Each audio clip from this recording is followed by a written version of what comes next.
उत्तर प्रदेश सरकार में मंत्री और निषाद पार्टी के राष्ट्रीय अध्यक्ष संजय निषाद भी हमें ज्वाइन कर चुके हैं। संजय निषाद जी, बहुत शुक्रिया आपका, धन्यवाद हमें ज्वाइन करने के लिए। आप डिबेट में विलंब हो गए आने में, क्या समस्या थी? बीजेपी अलायंस पार्टनर हैं, इसलिए वहाँ डिबेट में लेट कैसे हो गए आप?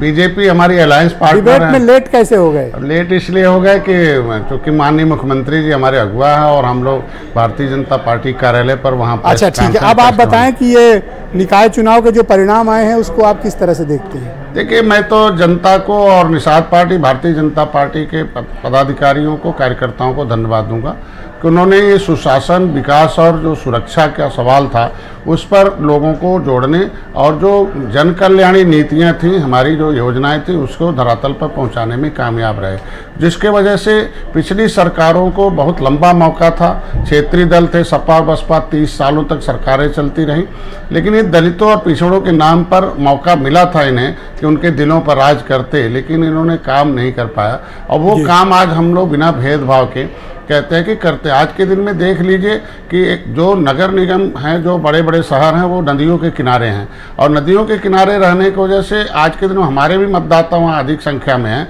और जिनको 70 साल से किस तरीके से उपयोग किया इन पार्टियों ने कि कहीं का उनको नहीं रखा। कांग्रेस ने भी उसी तरीके का इस्तेमाल किया, इनकी गिनती कम कर दी, 70 लाख से 7,000 कर दिया, इनकी फाइलें गायब करा दी। सपा ने भी निकालते थे पिछड़े से। तो अब आप मुझे एक बात ये बताइए संजय निषाद जी कि इस निकाय चुनाव में आपकी पार्टी यानी निषाद पार्टी के हाथ कुछ लगा या फिर आप बीजेपी का ही प्रचार प्रसार करते और बीजेपी को ही जिताने में आपने समय, ऊर्जा और समर्थक लगा? नहीं, ऐसा नहीं है। अभी हमारी भोजन भरी थाली जो है हमारे 54 में एक जो है, चूँकि पहले में कुछ संवाद हम तो, चूँकि तबीयत हमारी ख़राब हो गई, मैं दिल्ली चला गया था और क्योंकि सूची पहली जारी होते ही मैं था नहीं, जिसकी वजह से कुछ उसमें बातचीत नहीं हो पाई। तो दूसरी सीटों में हमें जो है 54 में हमारे भोजन भरी थाली से जो मिला था, अभी हमारी जीती है 361 वोट से और सीटें हमें मिली थी। तो यानी एक 54 की सीट आपके हाथ लगी। संत कबीर नगर में मिली थी। लेकिन ऐसा तो नहीं बीजेपी ने आपसे ले ज्यादा लिया और दिया सिर्फ एक? नहीं, संत कबीर नगर में भी मिली थी हमें 4 सीटें, लेकिन चूंकि वहाँ निषाद पार्टी के भाजपा सिंबल से इंजीनियर प्रसाद चुनाव लड़ते हैं, 2024 चुनाव है, तो हमें पॉलिटिकली रूप से हमें वहाँ बीजेपी के सिंबल से 4 सीटें हमें वहाँ लड़ाने का, कुल 5 सीटें हमें मिली थी। पहला चुनाव था। अभी हम लोग गाँव में हमने ज़्यादा संगठन खड़ा किया था, शहरों में अब शुरू हुआ पहली बार में, तो पहली बार में 5 सीटें लड़के हम जीत कर रहे हैं, तो अच्छी बात है। काजल निषाद को गोरखपुर से समाजवादी पार्टी ने उतारा और काफ़ी हंगामा भी आज काउंटिंग के दौरान हुआ है। उनका ये क्लेम है कि निषाद कम्युनिटी उनके साथ खड़ी है। नहीं, ये सब कुछ नहीं है, तो यही गलती है, भूल, ये बार बार समाजवादी पार्टी यही भूल करती है क्या? कि जिन जातियों के नेता ये बहुत लंबे समय तक रहेंगे, यूज एंड थ्रो करते हैं। क्या गोरखपुर में इनके पास कोई निषाद नेता नहीं था?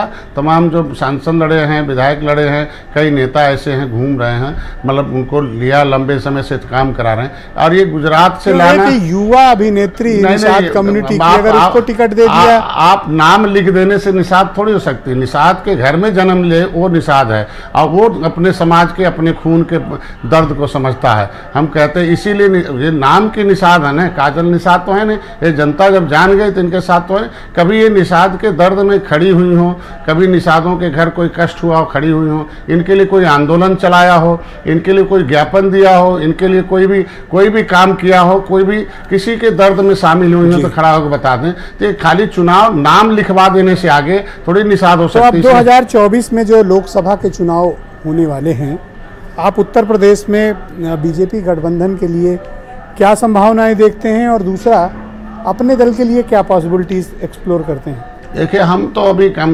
लगभग 13 जनवरी 2013 से मैंने संकल्प लेके आया हूं और 2016 से शुरू किया। 2017 में पहला चुनाव लड़ा, एक विधायक थे।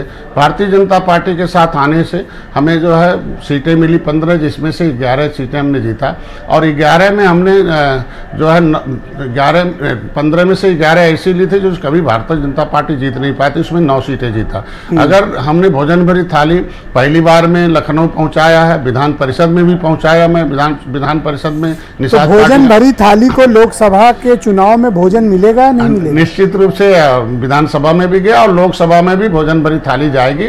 अब कहाँ से जाए, सीटों पर कितनी थाली चाहिए आपको भोजन भरी हुई लोकसभा? देखिए, पहले तो हमारे समाज को थाली चाहिए, थाली के साथ साथ उन्हें भागीदारी चाहिए। कितनी थाली चाहिए निषाद जी, कितनी? तो अब मैं तो बताया ना कि अब वो समय होगा, भारतीय जनता पार्टी के साथ बैठकर हम लोग जीत सुनिश्चित करते। अगर एक या दो थाली मिल जाए तो चलेगा काम? तो कुछ न कुछ तो निश्चित रूप से जितने में हमारे कार्यकर्ता संतुष्ट हो जाते हैं और उतना निश्चित रूप से भारतीय तो आप अपने को किस पार्लियामेंट में मजबूत मानते हैं कि वहां से आपको अगर एक भोजन भरी थाली बीजेपी दे दे तो आपका पेट भर जाएगा? देखिए, हमारे यहाँ जो जितने निषाद एक भी सीट आप मुझे बताएं कि ये सीट मैं जीत लूंगा। देखिए, ये तो रणनीति का विषय है, लेकिन इतना जरूर बता दूंगा। अभी आप क्लेम करें ना, आप तो कहते हैं आप जनता में। मुझे आप बताएं कि कौन सी सीट आप जीत सकते हैं। आज ही मैंने बैठक के अपनी कार्यक्रम चल रहा है। कहाँ आपको बीजेपी थाली भरा भोजन दे दे तो आपका पेट भर जाएगा? जितने भी निषाद जो हमारे गंगा और जमुना, राप्ती और रोहिणी और घाघरा के को लंबा, जितनी भी लंबी दूरी वाली सीटें जहां निषाद बाहुल सीटें हैं,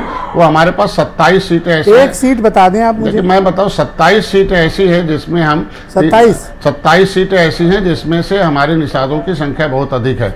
और उसी की देन है कि आज हम नगर निगम में चुनाव भारतीय जनता पार्टी। अब मेरा अंतिम सवाल है आपसे कि इस निकाय चुनाव की जीत का श्रेय जो बीजेपी को बम्पर वोट मिले हैं वो किसको मिल जाएगा? देखिए, हमारे जो नीतियां भारतीय जनता पार्टी की जो संकल्प पत्र था उसको लागू करने में रहा। संकल्प पत्र में इन्होंने कहा था कि हम मछुआ समुदाय के लिए मुख्यमंत्री संपदा योजना, निषाद राज बोट योजना, मछुआ कल्याण कोष की स्थापना करेंगे। उसे किया, धरातल पर लाया, अब शुरू हो गया। उन्होंने कहा था निषाद राज के किले को हम बनाएंगे, तो उसके हिसाब से उन्होंने पर्यटक स्थल घोषित किया, निषाद राज की मूर्ति लगा दी। अभी 20 करोड़ 38 लाख रुपए का निषाद राज का ऑडिटोरियम शुरू। आप ये मानते हैं कि 2024 का रास्ता आसान है? निश्चित रूप से उत्तर प्रदेश में इसी तरह से बम्पर जीत होगी, क्योंकि भारतीय जनता पार्टी के संकल्प पत्र को हम धरातल पर ला रहे हैं और जो धन्यवाद, निश्चित रूप से हम लोग काम कर कामयाब होंगे। धन्यवाद, बहुत बहुत शुक्रिया आपका हमारे साथ जुड़ने के लिए। संजय निषाद उत्तर प्रदेश में सरकार में मिनिस्टर और निषाद पार्टी के राष्ट्रीय अध्यक्ष हमारे साथ जुड़े हुए थे। बहन भाइयों, इस पर चर्चा को आगे बढ़ाते हैं। ये स्पेशल डिबेट निकाय